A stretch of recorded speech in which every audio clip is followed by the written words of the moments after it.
Une exploration inoubliable, souvenir d'une visite dans un lieu habité.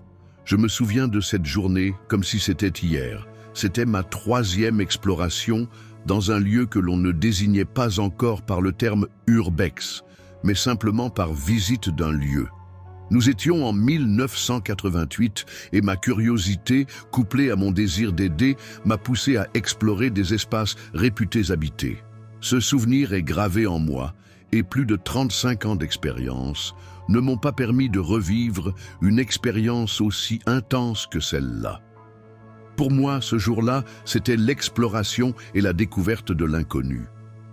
À cette époque, je n'avais pas encore les connaissances ni les outils que l'on utilise aujourd'hui pour explorer des lieux chargés d'histoire et d'énergie. Il n'existait pas d'appareils sophistiqués pour détecter les présences ou les phénomènes paranormaux. Néanmoins, ma passion pour la découverte et ma volonté d'aider les autres m'ont poussé à entrer dans cet endroit mystérieux. Dès notre arrivée, une atmosphère étrange s'est fait ressentir. Les portes ont commencé à claquer, les bruits résonnaient autour de nous, créant un sentiment d'inquiétude. Les meubles semblaient se déplacer et des craquements retentissaient dans tout le bâtiment, renforçant l'impression que ces lieux étaient animés d'une vie propre. Les odeurs étaient variées, souvent désagréables, et changeaient d'une pièce à l'autre, ajoutant une dimension olfactive à cette expérience troublante. Comment ai-je ressenti les phénomènes étranges et le sentiment de pression? Un des éléments les plus marquants de cette exploration a été la chute brutale des températures dans certaines pièces. Ce phénomène physique était accompagné de manifestations visuelles qui défiaient toute explication rationnelle. Les apparitions étaient si singulières qu'il était difficile de leur attribuer un nom. La violence des sensations ressenties était écrasante, entraînant un sentiment de pression qui me paralysait presque. Cette expérience, bien que troublante, a été marquante. Je me souviens de l'angoisse qui m'a envahi, rendant la communication presque impossible. Cette pression, cette sensation d'étouffement émotionnel était si forte que je me suis retrouvé à me questionner sur la nature des entités présentes. Étaient-elles hostiles ou simplement curieuses de notre intrusion? Aujourd'hui, ça restera pour moi un souvenir marquant dans mon parcours. Cette journée de 1988 reste gravée dans ma mémoire, comme un tournant dans mon parcours.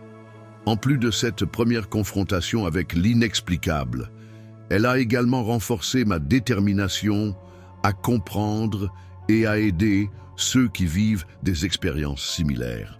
Bien que les années aient passé et que j'ai acquis une expérience considérable dans le domaine, je n'ai jamais revu une telle intensité de phénomènes en une seule fois.